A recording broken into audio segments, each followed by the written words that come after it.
Chapter 12. The Breaking of the Round Table. Mordred's Knights at Camelot. Many knights did not return to Camelot. They were lost in the quest for the Holy Grail. Young knights came to Camelot, and soon there was a division in the court. The old knights surrounded King Arthur. The young knights gathered around Mordred. Mordred said to the young knights, "King Arthur is old. Soon there will be changes in Camelot. We will have a new king, and many things will be different." Mordred watched Lancelot and Guinevere closely. He saw them ride together and followed them when they rode into the forest. He watched while they hunted deer together. He told his friends, "Guinevere is closer to Lancelot than to her husband, King Arthur." Arthur had heard the rumours, but he refused to believe them. There was peace in the kingdom of Logres. Arthur was happy to rule wisely and well. He ate and drank at the Round Table. He welcomed many knights and heard their stories, but he no longer rode out in search of adventure. His hair had turned from the colour of gold to the colour of silver. Mordred spoke to his mother, Morgana Le Fay. "How can we make Arthur believe that Lancelot and Guinevere are unfaithful to him?" he asked. Mordred plots against Lancelot and Guinevere. "There is a secret garden in the woods," said Morgana Le Fay. "Lancelot and Guinevere meet there. I will put a magic spell on the garden so that Lancelot and Guinevere fall asleep. When they are asleep, you will fetch Arthur and show him that his wife and his champion knight are lovers." Mordred watched and waited. He saw Lancelot and Guinevere ride out of Camelot. It was the month of May, and the road was covered with white flowers. The knight and the queen rode into the wood. They came to the secret garden and sat down on the grass among the flowers. Suddenly, they felt tired, and soon they were asleep, lying side by side.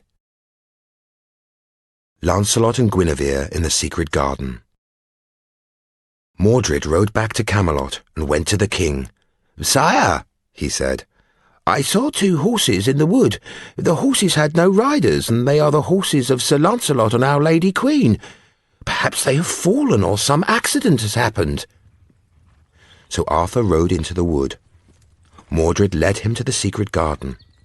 There Arthur saw Lancelot and Guinevere asleep on the grass among the flowers. They had their arms around each other.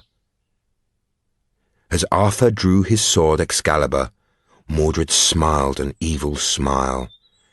"I will kill this false knight," said Arthur. Then, as he raised his sword to kill Sir Lancelot, Merlin's words came into his mind. "You will not draw the sword Excalibur in anger. You will draw that sword only to defend the right. And while you fight for good against evil, you cannot fall in battle. The sword will protect you, and you will defend the land." Arthur drove the sword into the ground next to Sir Lancelot's head. Then he turned away and rode back to Camelot. Mordred went with him and told everyone what had happened in the wood. Soon all the court knew that Lancelot and Guinevere had been unfaithful to their lord the king. Lancelot and Guinevere escape from Camelot. Soon Lancelot and Guinevere awoke in the secret garden. They saw the sword Excalibur and cried out in terror. "Arthur!" Guinevere cried. "What shall we do? Where shall we hide?" "Take the sword Excalibur," said Lancelot. "No man has ever touched it except Arthur. Take it and keep it until the king needs it for battle." Then Lancelot took Guinevere away into the west. "We have sinned badly," he said. "We have been unfaithful to our lord the king. Now we must part forever. We cannot go back to Camelot, and we cannot go forward together." Guinevere enters a nunnery. Lancelot took Guinevere to the nunnery at Amesbury in the West Country. Guinevere carried the sword Excalibur with her for the king's great need. There, the women took the queen into their nunnery, and she became a nun. "Shut me behind high walls," she said, so that no man may see my sin and shame. And so she lived in a simple room and spent her days in prayer. But she kept the sword Excalibur hidden in her room. It was her last service to her king and husband. Lancelot becomes a hermit. Lancelot rode into the west. He left his armor and sword at a church and became a hermit. He lived alone in the woods and never spoke to anyone again. Mordred makes war against Arthur. Meanwhile, Mordred gathered the young knights around him. "Arthur has lost his power," he said. "It is time we had a new king, a young king. The Round Table is old and powerless. We will fight the old knights and there will be a new beginning in this land." And so there was war in the land for the first time since the Battle of Baden Hill. Mordred and the young knights attacked Camelot. Sir Gawain and Sir Bors led the old knights out of the castle and they battled with Mordred on the banks of the river. "Where is Arthur?" Mordred called. "Is he afraid to fight us?" Arthur sat in his great hall. He sat at the Round Table with his faithful knight Sir Bedivere. "The Round Table is broken," he said. "We shall never see such a gathering of noble knights again." Gawain and Bors pushed Mordred's men back to the river. Morgana Le Fay helped her son by sending confusion among the knights. But the spell confused Mordred's men as well, and Mordred had to call them back. The death of Gawain and Bors. Bors fell on the bridge across the river. Many men died on that bridge. They fell into the river and their bodies floated to the sea. Before he left the battlefield, Mordred rode behind Gawain, who fought alone. Mordred swung his black war axe and split Gawain's helmet. Gawain fell from his horse and died in a field close to Camelot. Mordred took his men and destroyed the lands to the west. He burned the towns and villages. He killed many men, women, and children. And his army grew larger. He promised his men, "You can keep what you can take." And his men robbed and burned the countryside. They were like the invaders from across the sea who came before Arthur's time. Then Morgana, his mother, spoke and said, "Arthur has lost the sword Excalibur. He will look for it in the West Country. I know where the sword came from. We will go to the place and wait. It is a place of power. I will be strong there. Arthur will come. We will fight him, and that will be Arthur's end." Arthur gathered all his men and rode after Sir Mordred. Mordred moved west and Arthur followed. Slowly they moved ever further west. Winter came and still they moved ever more slowly towards the land of the sunset. Guinevere gives Excalibur to Arthur.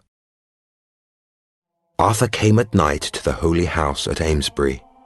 The nuns admitted him to Guinevere's cell. Guinevere could not speak or look at Arthur. She took the sword Excalibur from beneath her simple bed and handed it to the king. "You are the only person to touch this sword," said Arthur. "Since the time I took it from the Lady of the Lake, no other person has held it. Remember me, and may we meet again in another life. Then, I pray, we shall know each other for the first time." And so he left the nunnery, and Guinevere remained. She lived out her days as a nun, and never spoke again. Merlin comes to Arthur in his sleep. Arthur pushed Sir Mordred back to the land's end. They passed through deep forests where the sun barely shone. They came to bare hills where no man lived and nothing grew. From these hills, Arthur saw a valley and a lake in the far west. Beyond the lake lay a plain of sand. Beyond the plain of sand lay the ocean, and far off distant islands where the sun sets.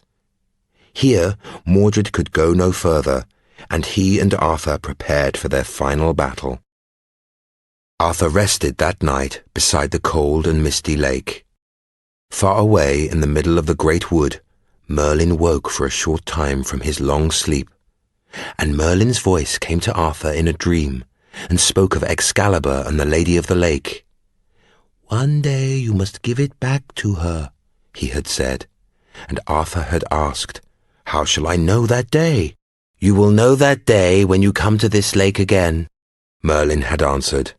"Now it is time for battle." And Merlin came to Morgana in her sleep. "Remember the dragon," he said. So Morgana rose and prepared her spells to defend her son against her brother. And Merlin also came to Lancelot in his sleep. "Take your sword and go to your king," he said. So Lancelot rose and took his sword from the church and rode into the west. The last battle in the west. Arthur rose and prepared for battle. He prepared to fight Mordred on the plain of sand. Then a strange mist came over the sand. It was the last day of the old year. It was a cold day and the sun was dim. Soon the mist covered the sand and no man could see the sun. Morgana used her magic. She called the mist from out of the lake, and she sent confusion among the knights. All day long they fought, and even Arthur was confused. Men could not see each other clearly in the mist. They fought against shadows and killed friends as well as enemies. Then the winter sunlight broke through the mist, and a knight appeared. His sword shone in the gleam of sunlight. It was Lancelot. He charged at Mordred's men and drove them back towards the ocean shore. The mist cleared for a moment, and Arthur's men charged forward. Morgana saw that Lancelot was winning the battle. She spoke words of great power. It was the most powerful spell she had ever spoken. It was the spell that gave her the breath of the dragon. She breathed in the face of Arthur's men, even as Lancelot prepared to kill Mordred. Lancelot was driven backwards by the breath of the dragon. Mordred leapt forward and swung his black war axe. Lancelot fell and died on the plain of sand, and all around him men fought on in the mist. But the dragon's spell was too powerful for Morgana. She breathed fire and it burned her. She fell to the ground and was covered with fire. All her evil burned in the fire, and she died. The death of Mordred. The mist cleared. The field was filled with dead knights. Arthur stood alone with Sir Bedivere. Bedivere could not fight because of his wounded hand. All the other knights of the Round Table were dead, and all the enemies of Arthur were dead except for Mordred. Mordred walked across the bloody field towards King Arthur. He carried his black war axe, and Arthur held the sword Excalibur. Arthur and Mordred fought as the sun sank low in the west, and Arthur drove his sword Excalibur into the body of Mordred and killed him. But before he fell, Mordred swung his black war axe and struck King Arthur on the head.